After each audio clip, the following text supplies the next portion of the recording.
Today we're going to unbox and set up the Hydra Rinse Pro Control.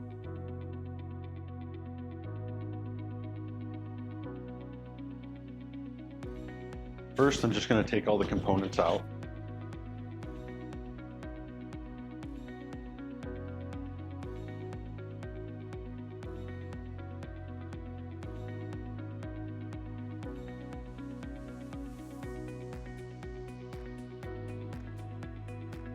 Most everything is right here in this install kit box. Again, we're just going to empty it out. There's another box inside of it. The water supply, bypass connection, and your manuals. Inside this box, we have the pistons, manifold screws, a hose-wise splitter, 3C batteries, the manifold, and an anti-kink spring for our drain hose. Right now I'm just going to unpackage them. Depending on your model, you may have different pistons.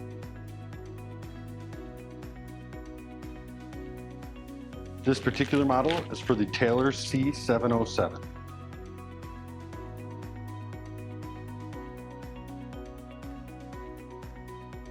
Okay, the first thing I'm going to do is I'm going to put my pistons onto my manifold.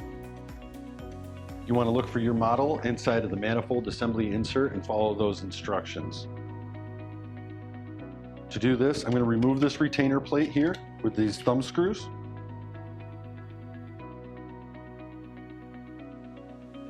And we use a Hydra Rinse wipe. Anytime you want to insert these pistons or anything else with O-rings, you really need to wet these O-rings. This part right here. O-rings up here are for the machine interface. We're concentrating on the bottom ones for this. So we're gonna just take a wipe and get it wet. And then we're gonna insert this one for this model. It goes into the center hole. We're gonna wet the O-rings for the side plugs.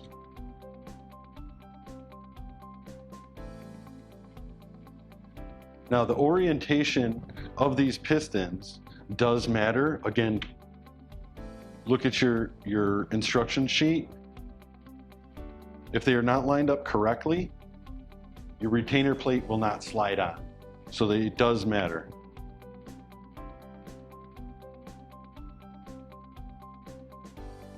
After you have them oriented correctly, your retainer plate will slide in. And it goes right into the grooves that are on the piston. Then we're going to replace the thumb screws. You do not have to wrench these down super tight, just finger tight. That completes that assembly. Next thing we want to do is put some batteries in our module.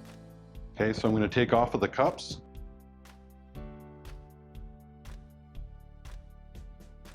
You're going to remove these 4 screws. It's a number 1 Phillips screwdriver.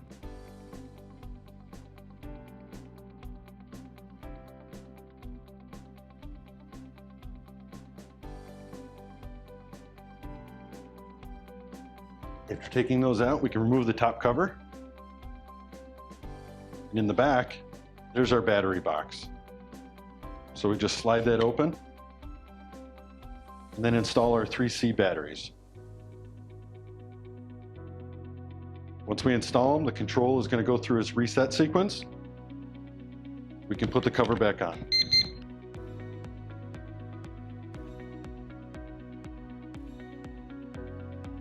You want to make sure you're doing that in a dry location. Obviously there's electronics in there, we don't want to get them wet. Then we're just going to reinstall all of our screws.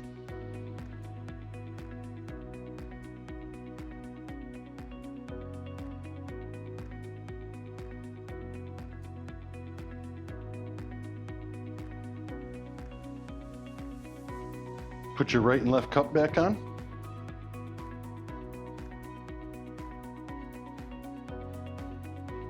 Next thing we want to do now is mate our manifold with the Pro Control module right here. So we want to wet this O-ring.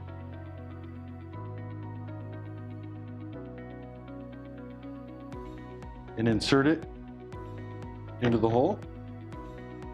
Secure it in place with the thumb screws. Again, you don't have to wrench them down, just finger tight. This thing's now ready for token tags. We'll go over that towards the end of the video. So we're going to set this aside. The next thing we're going to do is set up our bypass assembly. Now, depending on your model, they all vary. This directly interacts with the machine. This inserts into the top hopper of the C707. This side connects to the drain hose. The drain hose is the one with the male end cut off. Okay, what we're going to do is just take that off there. We're going to actually cut this drain hose to fit our individual needs. You really want to make it as short as possible. So the first thing we're going to do is connect here. And this is just a garden hose fitting. So make that hand tight. And then for our purposes, my machine is going to be right here. This is what we're going to utilize for our drain. So I'm going to make this drain hose very nice and short. So I'm going to take just a pair of hose cutters. And I'm going to cut it to the length I want. And then discard the rest. This hose is 25 feet long, but again, the shorter the better. Because I'm using a standpipe and not just looping this into a floor drain, I don't want this hose, once it gets hot, it will get more pliable. And I don't want it to kink. So in order to keep it from kinking, we have a spring and a hose holder. So on the end of this, I want to install my spring, and it will be tight. You have to work it onto the hose.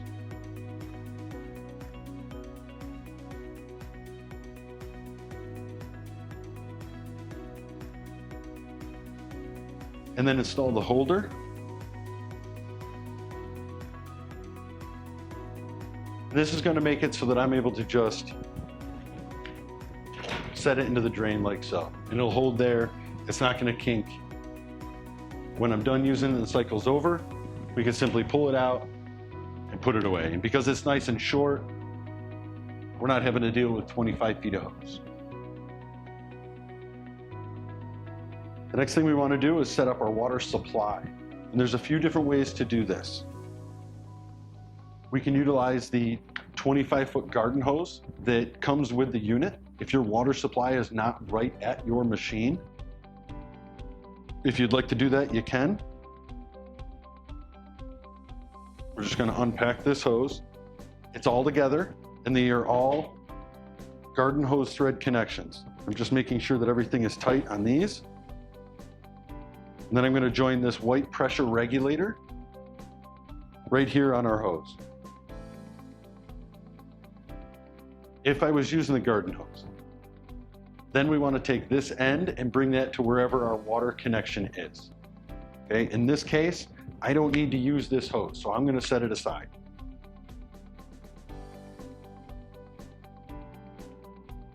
Again, our ice cream machine is going to be right here, and my water supply is right here. It's 110 to 120 degrees. And for the Pro Control, it's able to flow 3.5 gallons per minute at 30 to 35 PSI minimum. If I want to use this same water connection for both the Pro Control hose and the portable wand station, we do offer a splitter in the box for you to use. You don't have to use it, but you can. I would screw this on there, and then I would use one connection for the Pro Control and one connection for the portable wand station. In this case, my wand station is already mounted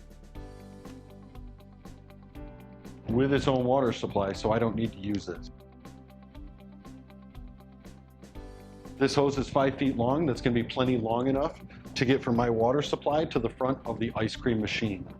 If you have this water supply to the right of your machine, because the water supply connection on the Pro Control is on the right-hand side, this was all you will need. If you want to go out and purchase your own little 3 or 5 foot piece of garden hose extension, that's fine as well. But to hook this up, I just screw this to my water supply.